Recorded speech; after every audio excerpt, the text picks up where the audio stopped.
سورۃ فاتحہ یہ نبوت کے ابتدائی دور میں ایک ہی مرتبہ مکمل طور پر نازل ہوئی۔ یہ سورۃ مکی ہے۔ تفسیر عزیزی میں اس کا شان نزول بیان کیا جاتا ہے، جس میں بتایا گیا کہ حضرت علی اور حضرت عبداللہ بن عباس رضی اللہ عنہ سے روایت ہے کہ یہ سورۃ مکہ معظمہ میں اتری، اور اس کے اترنے کا یہ حال ہے کہ آپ صلی اللہ علیہ وسلم نے فرمایا کہ جب میں جنگل میں جاتا تھا، ایک آواز میرے کان میں آتی تھی کہ کوئی شخص کہتا تھا یا محمد، اور میں دیکھتا تھا کہ ایک تخت ہے جو آسمان اور زمین میں درمیان میں معلق ہے، اور اس پر ایک شخص نورانی بیٹھا ہوا ہے۔ میں اس آواز سے خوفزدہ ہوتا تھا۔ جب یہ ماجرا کئی بار دیکھا تو ورقہ بن نوفل سے، جو کہ حضرت خدیجہ رضی اللہ عنہ کے چچا زاد بھائی تھے اور توریت اور انجیل کے بہت بڑے عالم تھے، اس حال کو بیان کیا تو انہوں نے کہا کہ آئندہ جب آپ وہ آواز سنیں تو خوفزدہ نہ ہو اور کان لگا کر سنیے تو کیا کہتے ہیں۔ چنانچہ آپ نے ایسا ہی کیا۔ پھر وہ آواز آئی تو آپ صلی اللہ علیہ وسلم نے کہا لبیک، یعنی میں حاضر ہوں۔ تب اس نے کہا میں جبرائیل علیہ السلام ہوں، آپ صلی اللہ علیہ وسلم اس امت کے نبی ہیں۔ پھر مجھ سے کہا کہ کہو اشہد ان لا الہ الا اللہ و اشہد ان محمدا عبدہ و رسولہ، اور پھر دوسری مرتبہ کہا الحمدللہ رب العالمین۔ آخری سورت تک پڑھی گئی۔ اس سورت کے کلمات 25 ہیں اور حروف اس کے 113 ہیں اور اس کی آیات 7 ہیں۔ سورت کے جیسے کہ آسمان میں نے سینڈ کیے، وقت کی کمی کے باعث لیکچر لمبا ہو جائے گا، میں وہ نام یہاں دہراؤں گی نہیں، صرف ان کی دلیل یا اس کی فضیلت آپ کو بیان کروں گی۔ پہلا اس کا نام سورۃ فاتحہ، رحمت اور حکمت کے خزانے کھولنے والی۔ قرآن کریم کی یہ نہایت اہم ابتدائی سورت ہے جس سے قرآن کا آغاز ہوتا ہے، اس لیے اس سورت کا نام سورۃ فاتحہ ہے۔ فاتحہ کے معنی ابتدا کرنے والی، شروع آغاز کرنے والی، چونکہ یہ سورت قرآن کریم کے شروع میں آتی ہے، اس لیے قرآن مجید کا آغاز اسی سے ہوتا ہے، اس لیے اس کا مشہور نام فاتحہ ہے۔ نماز اس سے شروع کی جاتی ہے اور ہر نماز میں خواہ وہ فرض ہو، واجب ہو یا نفل ہو، اس سورت کی تلاوت کو واجب قرار دیا گیا۔ ایک اس کا نام سورۃ صلاۃ ہے۔ آپ صلی اللہ علیہ وسلم فرماتے ہیں کہ اللہ تعالیٰ نے فرمایا میں نے صلاۃ کو اپنے اور اپنے بندے کے درمیان نصف نصف تقسیم کر دیا۔ جب میرا بندہ کہتا ہے الحمدللہ رب العالمین تو اللہ فرماتے ہیں میرے بندے نے میری تعریف کی۔ آگے یہ پوری حدیث آپ کو بھی تفصیل سے بتاؤں گا۔ اس حدیث سے معلوم یہ ہوتا ہے کہ سورۃ فاتحہ کا نام صلاۃ بھی ہے، اس لیے اس سورت کا نماز میں پڑھنا شرط ہے۔ اسے سورۃ شفا بھی کہتے ہیں، جسمانی اور روحانی بیماریوں کا تیراک ہے۔ حضرت ابو سعید رضی اللہ عنہ سے روایت ہے کہ سورۃ فاتحہ ہر زہر کی شفا ہے۔ سورۃ راقیہ، حضرت ابو سعید نے جب سانپ کے کاٹے ہوئے شخص پر اس سورت کو دم کر کے پڑھا تو وہ اچھا ہو گیا، تب آپ صلی اللہ علیہ وسلم نے ان سے فرمایا تمہیں کیسے معلوم ہو گیا کہ یہ راقیہ ہے، یعنی پڑھ کر پھونک مارنے والی سورت۔ اسے اساس القرآن بھی کہتے ہیں۔ ابن عباس سے مروی ہے کہ یہ اساس القرآن ہے، یعنی قرآن کی جڑ ہے، بنیاد ہے۔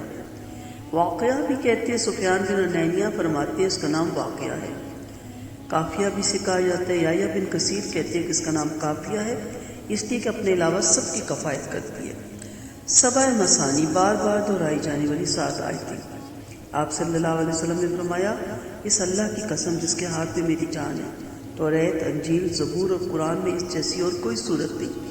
یہ سبع مثانی ہے۔ قرآن عظیم بھی اسے کہا گیا۔ سورۃ مسند احمد میں حضرت ابو سعید بن معلہ رضی اللہ عنہ سے مروی ہے کہ میں نماز پڑھ رہا تھا اور آپ صلی اللہ علیہ وسلم نے مجھے بلایا اور فرمایا سنو، قرآن پاک میں سب سے بڑی سورت الحمدللہ رب العالمین ہے، یہ سبع مثانی ہے اور یہی قرآن عظیم ہے۔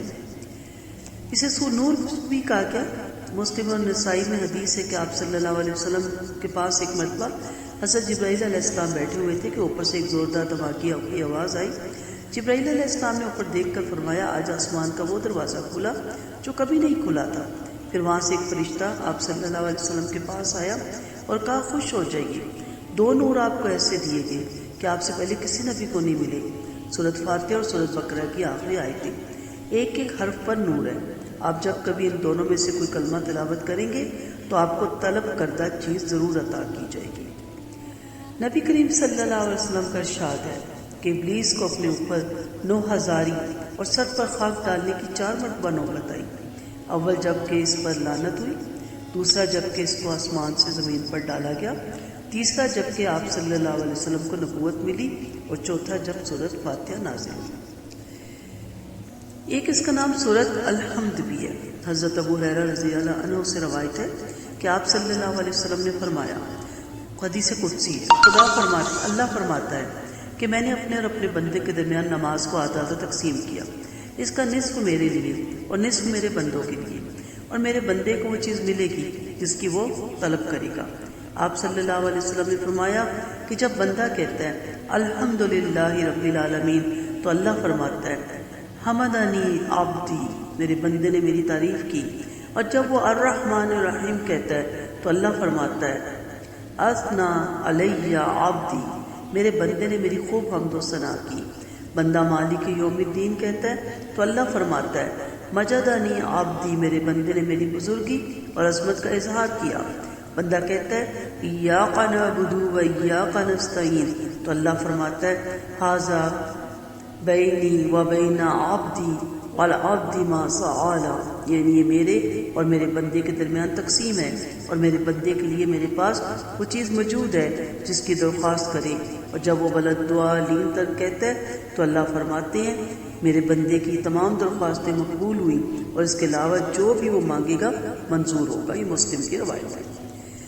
فاتحۃ الکتاب بھی سے کہا گیا۔ حضرت عبداللہ بن جابر رضی اللہ عنہ سے روایت ہے کہ حضرت نبی کریم صلی اللہ علیہ وسلم نے فرمایا جابر، میں تمہیں بہترین صورت کی جو قرآن میں نازل ہوئی خبر دوں؟ جابر رضی اللہ عنہ کہتے میں نے عرض کیا یا رسول اللہ صلی اللہ علیہ وسلم ضرور ارشاد فرمائیے، تو آپ نے فرمایا وہ فاتحۃ الکتاب ہے۔ حضرت جابر سے روایت ہے کہ فاتحۃ الکتاب سوائے موت کے ہر مرض کی دعا ہے۔ سورۃ کنز بھی اس کو کہا گیا۔ حضرت علی رضی اللہ عنہ کی روایت ہے کہ آپ صلی اللہ علیہ وسلم نے فرمایا یہ سورت اس خزانے سے نازل ہوئی جو عرش کے نیچے ہے۔ ام القرآن بھی اسے کہا گیا۔ ابو ہریرہ رضی اللہ عنہ فرماتے ہیں کہ آپ صلی اللہ علیہ وسلم نے فرمایا جس نے نماز پڑھی اس میں ام القرآن نہ پڑھی اس کی نماز ناقص ہے اور ناتمام ہے۔ ابو ہریرہ سے پوچھا گیا کبھی ہم امام کے پیچھے ہوتے ہیں؟ وہ کہنے لگا دل میں چپ کے پڑھ لو، کیونکہ میں نے آپ صلی اللہ علیہ وسلم کو یہ کہتے ہوئے سنا کہ اللہ تعالیٰ نے فرمایا میں نے نماز کو سورۃ فاتحہ اپنے اور اپنے بندے کے درمیان نصف تقسیم کر دی ہے۔